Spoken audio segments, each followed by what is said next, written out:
Hey guys, Jen here with Chaos and Grace. Today I'm going to be doing a collaboration with my good friend Wendy. Her channel is READ, Reading Educational Assistance for Dyslexia.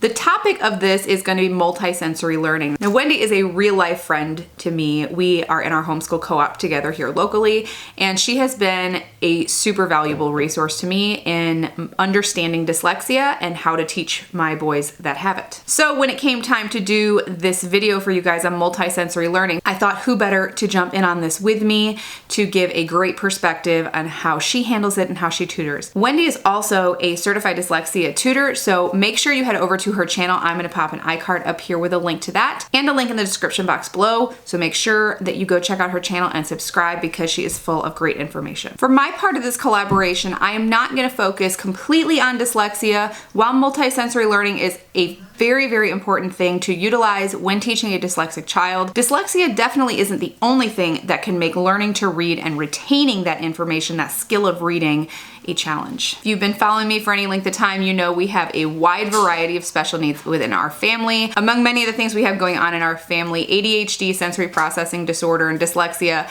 and autism spectrum disorder are definitely up there with benefiting and needing multisensory learning, not just in reading, but math and just general education. In our experiences, I have learned that kids learn a whole lot easier and they retain information a lot better if you can teach them in a way that can pique their interest. In our house, the more my kids move their bodies, the more their brains engage, and the easier and the more exciting it is for them to learn and retain the subject matter I'm trying to teach them, even if it's a subject they're not real thrilled to learn about. So I'm going to give you an example of how I do this with our youngest son, Caleb.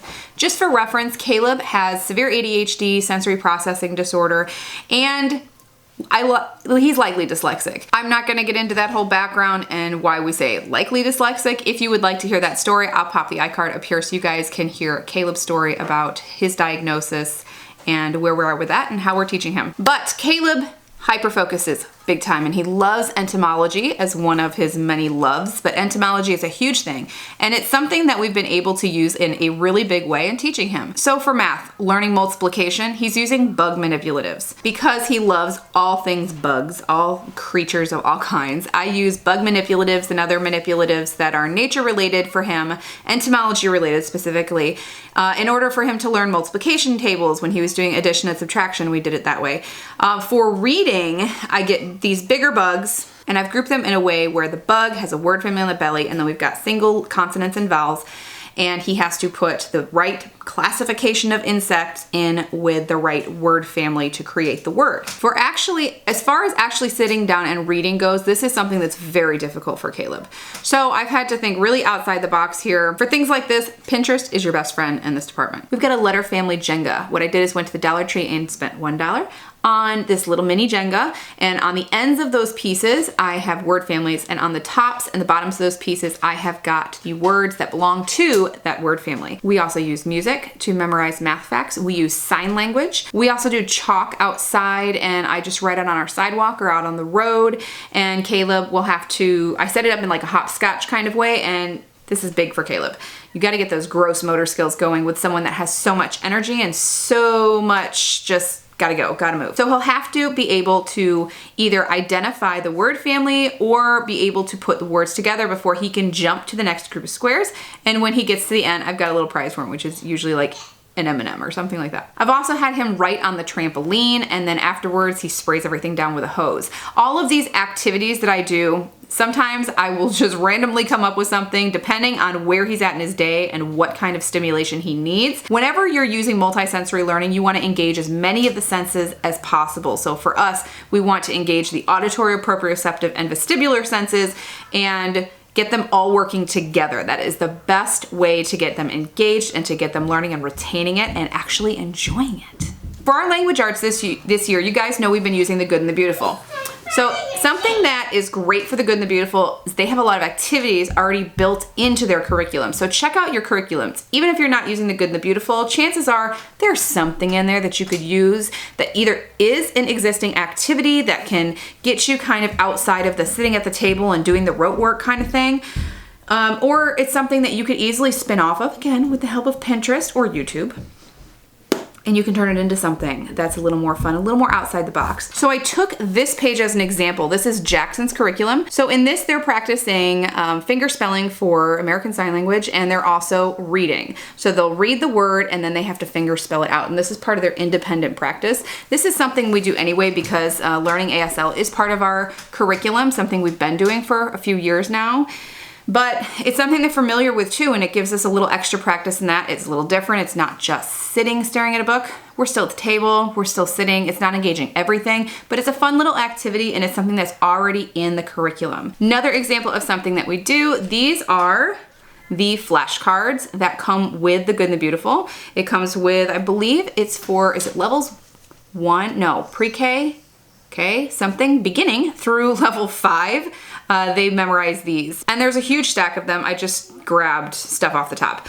And I will set these around the house and they have to play hide and seek with these cards, and I'll give them each a goal and I'll time them, and it's a competition and it's all sorts of fun, and the winner gets M&Ms or something else fun. I'll make them a special treat, or they get a little extra screen time or something, some fun little incentive. One of our favorite games to play is Bananagrams.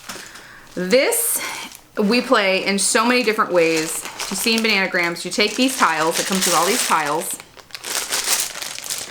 and you spell. It's a fun game for kids that are practicing larger words. It's also fun for kids that are just identifying letters and working on their sounds. So we do this a lot with Evie. She is a lot better at sitting still and being able to do activities, like quiet activities like this for a long period of time. So as far as we know right now, Evie is completely neurotypical. Even with that, even her not having any kind of challenges in that department, doing multisensory activities with her, all different kinds of multisensory learning really helps her also retain this information. She loves art. She absolutely loves art. So I found this, and I have not, what we've been doing with it, let me show you first. I found this little wooden letter kit, and they're not exactly the same kind of print. You know, they look a little cursive-like, but I figure that's not gonna hurt nothing. Okay, so let me show you one of these letters. They're just these plain little wooden letters. I got these from Joann's. I think it was $14 regular price, and I got it with a 50% off coupon, so win, because wooden letters are ridiculously expensive, and it's got this nice little wooden case with it. But what I'm gonna do with those, so right now what we've been doing is stenciling them, like tracing around them. I've sacrificed a few to be painted and to be doing other activities, but I'm gonna put some felt on these and turn them into stamps. Not on all of them, because you can see there's quite a few. I dropped a couple. There's quite a few of each letter. So I'm gonna come up with all sorts of different ideas and do lots of different things with that. With Caleb, he always has to be fidgeting and putting his hands on something, and if I keep his hands busy, then he can sit still longer. So I will, when I'm doing like flashcards with him, so if I give him this one, then he has to grab the letters from this and spell it. If you have younger kids, if you're talking like preschool age, really early learning ages, there's so many different activities and ideas out there. Pinterest again. Lots of things out there for you to do.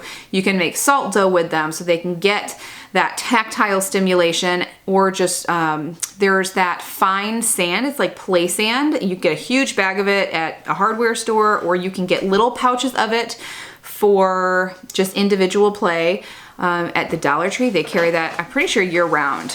I will also put a link up here for you guys to check out the sensory bin activity that I put together with Caleb and Evie. That's a good one too. So I'll put little letter cubes. These Bananagrams will go into that sensory tray, and they'll have to find them. They find the letters in the sensory bin and they have to make words with them. So when you look up multisensory learning, you see most of the stuff out there for the little kids, for the preschool, kindergarten, early learning to read kind of ages. But there's not a whole lot out there for older kids, because I think when our kids get to a certain point, we just kind of expect them to be able to sit down and get their work done, or push them to do so. But my oldest son, who's 14 years old, who is largely independent with his work, still learns best from multisensory learning. So here's an example of what we've done for him. 14, high school age, still multisensory learning. He reads in a swing. You can see the brackets up here. We have sensory swing. It's a net swing, holds his weight. with ease. He's adult size. He's like 5 foot something, 125 pounds. It holds him with ease, and he'll swing and read. That is multisensory learning for the teenager. The last video I did, I believe I talked about this, but he was doing, in our co-op, this art history class. During that time, he was going through like the history of Leonardo da Vinci and talking about who he was as a person and some of his works, his artworks, and his inventions and things like that. Well, in our curriculum at home, we were doing, in science, a study on small machines, on simple machines. So I found this thing. Let me actually show you. So I found this kit at Hobby Lobby. It was a great price. It's like a $25 kit I got for a few bucks because it was on clearance. So he made this crane that was a Leonardo da Vinci design, and he did a little mini unit study on this and the information that was in the box. And he researched some stuff because he had to do it for his science, plus the lesson that was in the science book, plus everything that he got from our co-op. It's all different things that he's getting. There was, what was all involved? There was music involved, there was building skills, and then there was the reading lessons. He had to watch this little mini documentary on him. That's multisensory learning for the teenager. Even at 14 years old, the more engaged his body is, the more he can meet the needs of everything going on with his body, the better his brain engages and the better he learns. I think for those older kids, it's really easy to slip into, but they're about to be going into college, so they have to be doing this at this point in time. We need to get them ready to be able to sit and be independent and just sit at a desk all day. I'm almost 40. I turned 40 in June. I can't sit at a desk all day and write and read and just do that rote work. I need to move my body too. I need to get as many as my senses working together as possible for me to retain it. That's just how my brain works. Maybe the kids got it from me. So I hope this was a valuable video for you guys. I hope it was helpful. I hope you got some good ideas on how to use multisensory learning in your homeschool. Remember to click that link below in the description box and go check out Wendy's channel and watch her multisensory learning video. She'll have great, valuable information there for you guys as well. And we'll see you guys in the next video. Bye.